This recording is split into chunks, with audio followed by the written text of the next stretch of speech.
Saudara-saudara, saat ini kita akan mendengarkan firman Tuhan. Sebelum kita mendengar firman Tuhan, mari kita satu di dalam doa. Kita berdoa. Bapa di sorga, Bapa yang makasih, saat ini Tuhan kami mendengarkan firman-Mu. Perlengkapi kami dengan kuasa Roh Kudus-Mu, sehingga kami mampu mendengar dengan baik. Di dalam Kristus kami berdoa. Amin. Firman Tuhan yang akan kita dengarkan pada saat ini, saudara-saudara, terambil dari Efesus pasal 1 ayat yang ke-15 sampai pada ayat yang ke-23. Efesus pasal 1 ayat yang ke-15 sampai pada ayat yang ke-21.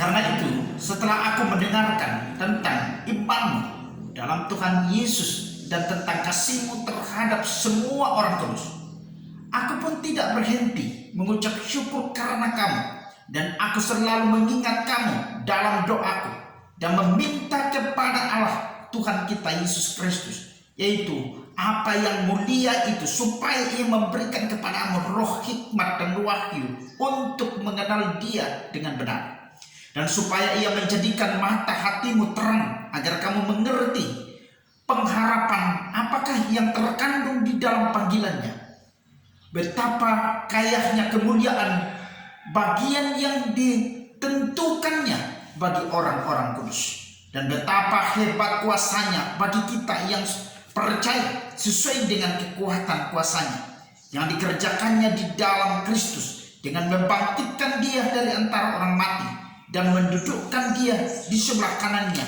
di surga, jauh lebih tinggi dari segala pemerintah dan penguasa dan kekuasaan dan kerajaan, di tiap-tiap nama yang dapat disebut, bukan hanya di dunia ini saja, melainkan juga di dunia yang akan datang. Dan segala sesuatu yang telah diletakkannya di bawah kaki Kristus, dan Dia telah diberikannya kepada jemaat sebagai kepala dari segala yang ada. Jemaat yang adalah tubuhnya, yaitu kepenuhan Dia yang memenuhi semua dan segala sesuatu. Amin. Saudara-saudara, shalom. Saat ini kita akan melihat dan diberikan tema dalam pembacaan kita yang gembala yang ditetapkan oleh Allah. Saudara-saudara, dalam perjalanan kehidupan kita, apa yang merasakan yang kita katakan yang terpenting dalam hidup kita adalah ketika kita memiliki uang banyak, ketika kita memiliki jabatan yang tinggi, ketika kita memiliki kekayaan yang banyak, ketika kita memiliki segala-galanya di dunia ini, itu yang merasa kita hal yang sangat terpenting. Pertanyaan pentingnya dalam bagian kita di sini ialah, apa sih yang dimaksudkan oleh Paulus di sini yang terpenting? Menurut Paulus, saudara-saudara, adalah ada dua hal yang terpenting dalam pembacaan kita di sini. Yang pertama adalah iman. Yang kedua adalah kasih.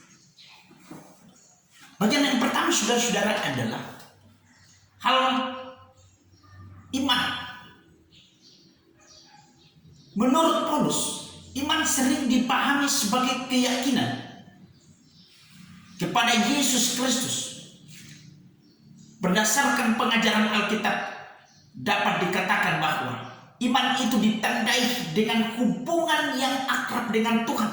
Semakin seseorang itu beriman kepada Allah, maka orang tersebut semakin menyatu dengan Allah, baik lewat pikiran, baik lewat tutur kata, sikap dan tindakannya, perilaku hidupnya, dalam kerjanya, dan juga di dalam pekerjaannya. Dikatakan itulah yang disebut beriman. Saudara-saudara yang dikasihi oleh Tuhan, beriman, kita dikatakan beriman adalah kita yang terhubung dengan Allah. Semakin terhubung, semakin menyatu dengan karya Allah di dalam Yesus Kristus. Yesus memberi jaminan bagi kita bahwa jika engkau memiliki iman sebesar biji sesawi, maka engkau bisa membedakan gunung. Pertanyaan penting saudara-saudara adalah, apa arti dari kata-kata Yesus itu? Artinya bahwa dalam situasi apapun kita menyatukan hidup kita di dalam Yesus Kristus, bahwa bagaimanapun kondisi hidupku ini, Yesus adalah pelindung dan penolongku. Maka dalam persoalan apapun, sesulit apapun, sebesar apapun pergumulanku, termasuk soal COVID-19 ini yang kita hadapi sekarang ini, baik secara pribadi maupun juga secara keluarga, kita tidak takut lagi, kita tidak bimbang lagi, dan tidak merosotkan kita untuk terus berkarya dalam pelayanan kita dan juga dalam segala tanggung jawab kita yang Tuhan berikan bagi kita. Karena kita tahu bahwa di dalam Kristus itu adalah gembala kita yang terbaik. Amin, saudara-saudara. Bagian yang kedua. Bagian yang kedua adalah soal kasih. Pertanyaan kita adalah, apakah cukup kita ketika kita hanya memiliki iman? Yakobus mengatakan, iman tanpa perbuatan pada hakikatnya mati. Lalu pertanyaan kita yang kedua adalah, bagaimana iman kita dapat nyatakan dan bagaimana kita dapat dirasakan orang lain? Menurut Paulus di sini ialah, tidak ada hal lain yang bisa di mana kita bisa dirasakan orang lain iman kita, hanya melalui dengan penyataan kasih. Saudara-saudara, bagaimana kita mewujudkan kasih itu? Kali ini Paulus mengatakan bahwa sasaran kasih adalah semua orang-orang kudus. Pertanyaan penting ialah, siapakah orang kudus itu? Orang kudus adalah orang yang dikuduskan untuk menyaksikan kehendak Allah dan karya Allah, terpanggil untuk menyaksikan kehendak dan karya Allah dan menunjukkannya karya Allah dalam hidup setiap hari.